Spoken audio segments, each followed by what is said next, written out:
let's talk about input interfaces. With any PC system, we need a way of getting input from the user into the PC system itself so the operating system and the applications running can do something with it. Now, the first one we need to talk about is the serial interface. Now, the serial interface is the oldest of the interfaces we're going to talk about here. The serial interface transfers data one bit at a time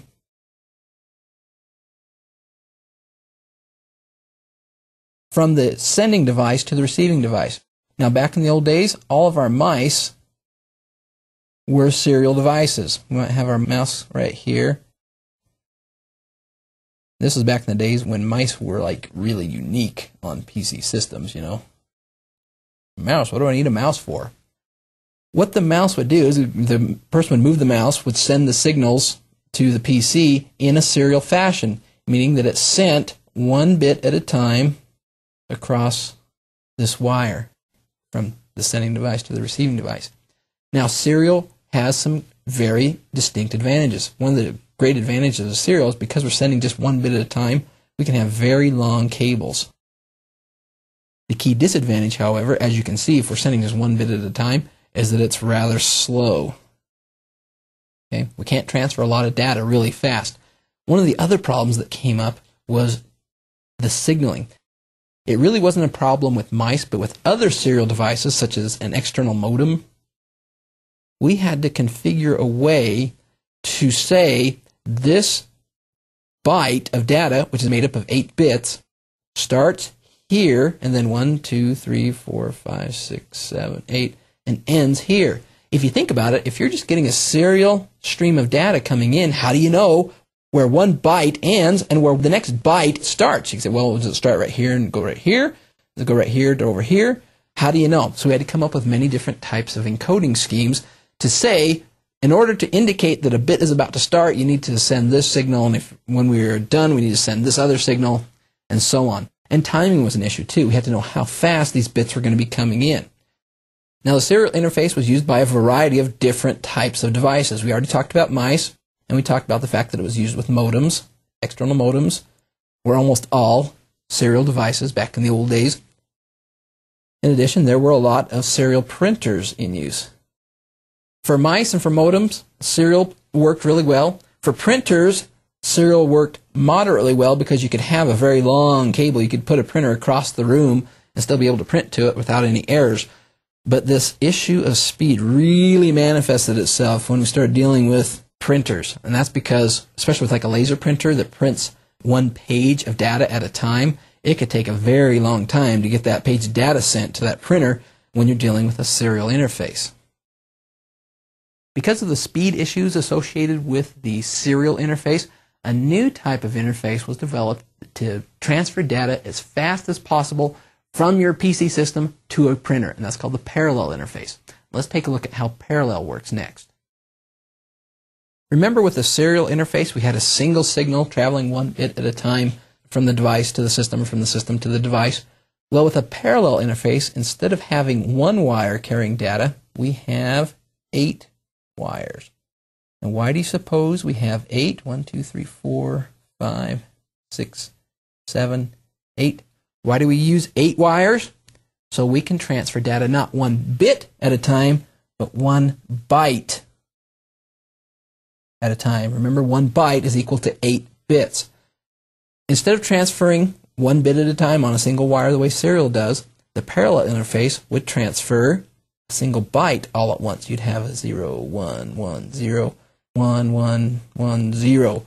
And this data would move all at once through the cable from the originating device to the destination device. What is the advantage of a parallel interface over a serial interface? Obviously, the first thing you can see is speed. Much faster than a serial interface because, well, obviously 8 times faster than a serial interface because you can use 8 wires at a time. Now, there are different parallel port modes, which we won't get into here, and some of these modes would use all 8 wires to send data. Some would only use 4 because they needed to be bidirectional, so you'd send 4 this way and 4 this way. But for the average printer where you were dealing with unidirectional communication, we would use all 8 wires, so we could send 1 byte at a time. Much faster. However, there were some issues with the parallel interface. One of the real problems with the parallel interface was your cable length. Remember that a serial port could have a very long cable because it only had one wire that was transmitting data, and therefore, the chances of an error occurring were pretty small. Where we're dealing with a parallel interface, we've got an issue because we're transferring 8 signals across 8 wires all at one time. It is possible for some bits to get just a little out of whack with the other bits. It's possible that instead of having a nice orderly line of bits arriving all at the same time, you might end up with a situation like this, where this bit arrives first, then this one, then this one, then these, and so on. If these get too far out of whack, then the receiving system doesn't know where the byte begins and where the byte ends. It doesn't know if this bit over here is a part of this byte that was sent earlier, or is it a part of this one over here? Where does it begin? Where does it end? This is called signal jitter. It's very common with parallel interfaces. Basically, the way you fight jitter is you restrict the length of your cable. Obviously, the shorter the cable it is, the less time these bits have to get out of whack. In fact, you'll find there's very severe limitations on how long a parallel cable can be. Now, for many years, using a serial port for your mouse was the default way you did things. That's just what everybody did. You had a serial mouse, you plugged it into a serial port on your computer. Likewise, printers were connected using a parallel cable. Keyboards were connected using their own proprietary little DIN interface, 5-pin DIN interface. That all changed in the mid to late 1990s with the introduction of the PS2 port. Beginning about 1995, 1996, almost all computers from then up until about 2002, 2003 used the PS2 port to connect the mouse with the system and the keyboard with the system. Now, the PS2 connectors used what was called a mini DIN connector. It was a round plug like this, your pins here, and it had a little key right here that kept you from plugging in the particular device upside down. The mini DIN is a new version of the older DIN connector, kind of looked like this, that was used with keyboards back in the days when we connected our keyboards with a DIN connector and we connected our mice with a serial connector.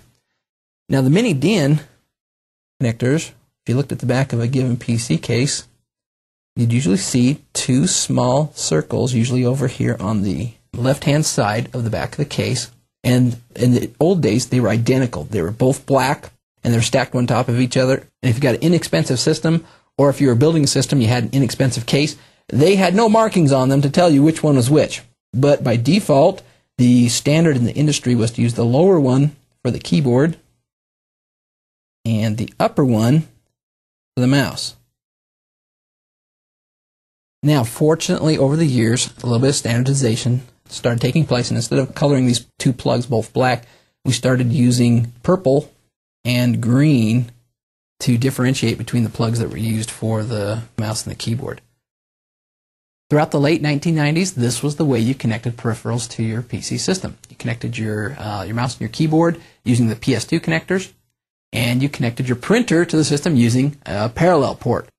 That's all starting to change. You can still find systems that are sold that use PS2 connectors for the mouse and the keyboard. There's still a lot of them. However, that is starting to phase out. In fact, parallel ports and serial ports are phasing out as well. In fact, I dare say that most of the PC systems that you buy now will not even have serial ports anymore. They probably still have a parallel port, but I dare say that within the next 2 to 3 years, you won't see those anymore either. They're all being replaced by USB.